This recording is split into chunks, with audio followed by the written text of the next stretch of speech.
السلام عليكم. من الناس القليله اللي بحترمها في مجال الكوره في مصر كابتن مؤمن سليمان. ايه قصه الراجل ده وليه بحترمه قوي كده، وهل هو اتظلم فعلا؟ تعالوا نشوف. بس قبل ما نشوف مش هوصيك بقى على الشير واللايك وقناتنا وباقي المنصات، ويلا بينا نبدا رحلتنا مع الراجل القباهه ده. كابتن مؤمن في التسعينات كان لاعب الزمالك ومنتخب السويس، واحترف كمان في هولندا واليونان في اول الالفينات. رحله كويسه للمدافع مؤمن سليمان قبل الاعتزال في 2004.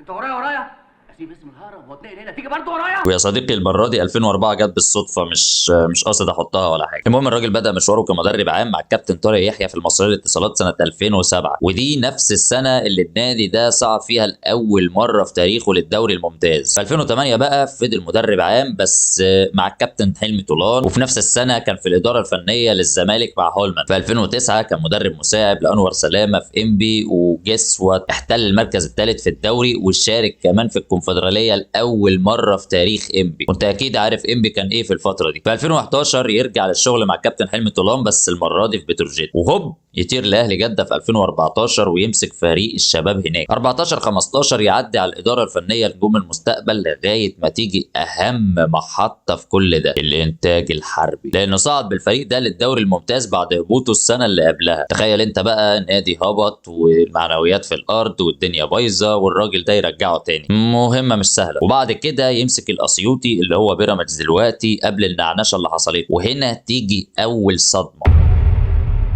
وصل بالاسيوطي للمباراه الفاصله اللي المفروض يكسبها عشان يصعد للدوري الممتاز، لكنه خسر بركلات الترجيح، ودي كانت اول صدمه حقيقيه للراجل ده. ولكن في 2016 تيجي الفرصه وتيجي الاحلام، يمسك نادي الزمالك. مسك الزمالك في ظروف متوسطه. ليه؟ لانه كان مستلم فريق كسبان دوري وكاس، وواصل لنص نهائي الكونفدراليه من المدرب اللي قبله. ثانيا بقى كان في مجلس اداره متخبط، والمشاكل كانت كتير، والتخبط الاداري كان اكبر. وخلي بالك دي مش بيئه عمل سليمه. ويكسب الراجل الكاس من الاهلي في مباراه ال3-1 الشهيره، ويوصل بالزمالك لمرحله الطيران في الاحلام مع حلم تحقيق السادسه اللي تقريبا بسمع عنه من ايام ما كنت في حضانه. وفعلا الراجل يقدم ملاحم في دوري الابطال، اهمهم ملحمه الوداد في الماتشين، واللي نجح الراجل ده انه يعدي فريق صعب زي الوداد. وعشان تعرف صعوبته كانت عامله ازاي، الوداد كان بطل النسخه اللي بعدها على حساب الاهلي الغريب بتاع الزمالك، ده غير القلق اللي كان عامله في الدوري المغربي الوداد وقتها.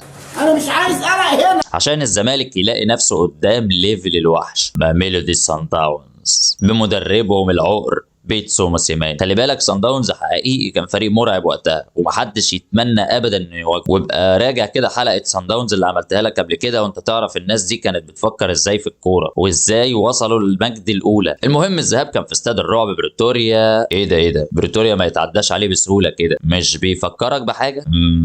بلاش الماضي عشان كله جراح. خساره الزمالك ماتش الذهاب مش فنيه قد ما هي ذهنيه في المقام الاول. الهدف الاول المفروض ان كان فيه شك انه اوفسايد اساسا، مع طبعا خط دفاع جاي يبص على العصفوره بس. الهدف الثاني خطا فادح من احمد الشناوي اللي وقتها كان بيقدم مباراه طيبه، والبعض بيصنفوا انه افضل حارس في مصر وقتها. الهدف الثالث ذاتي من اسلام جمال، اللي بدل قصه الهدف الذاتي وقتها في الماتش ده بالتحديد مع احمد دويدار. احمد دويدار ما شاء الله كان عامل سلسله اهداف ذاتيه قبلها عظمه يعني الكابتن مؤمن الحقيقه ما ينفعش يتحاسب على المباراه دي اللي ضيعت اللقب وحلم الزملكاويه اللي انهار في برج العرب، لانه عمل كل شيء ممكن يتعمل وكسب سان داونز 1-0 بالعافيه. ملحوظه دي المباراه الوحيده اللي خسرها موسيماني من الزمالك في حياته لغايه دلوقتي. وفي يناير 2017 يسيب الزمالك ويمسك نادي سموحه، ويمشي في اغسطس لمصر المقاصه عشان يقودهم في دوري الابطال لاول مره في تاريخه، وفي الغالب اخر مره كمان. وعشان تكون فاهم بس، سموحه نادي استثماري في المقام الاول، يعني مش همه مجد وبطولات والكلام ده كله، لا ابسولوتلي، كل همه الفلوس من باقي اللعيبه. المقاصه كمان كان داخل القصه دي برضه، وده يوضح لك اسباب رحيل الراجل ده من الاثنين. وفي الاخر يمشي بره مصر ويوصل العراق في اغسطس 2021، يمسك الشرطه العراقي ويكسب معاه الدوري والسوبر في 2022، وبعدها يسيبه ويمسك القوه الجويه ويكسب كاس العراق في 2023، ويرجع تاني في 2024 للشرطه ويكسب الدوري والكاس اللي كسبه على حساب القوه الجويه اللي كسب بيه الكاس اللي قبله. رحله مجنونه في العراق، حصادها كان 5 بطولات، كاكتر مدرب اجنبي كسب بطولات في بلاد الرافدين، وهناك سموه الفرعون كمان. وانا بكلمك حاليا الراجل قرر يخوض تحدي جديد في الاراضي الليبيه مع اهل بني غازي، اللي عامل معاه لغايه دلوقتي اداء طيب ونتائج مرضيه، ولسه للحديث بقيه عن المجتهدين اللي بيحاولوا. سلام.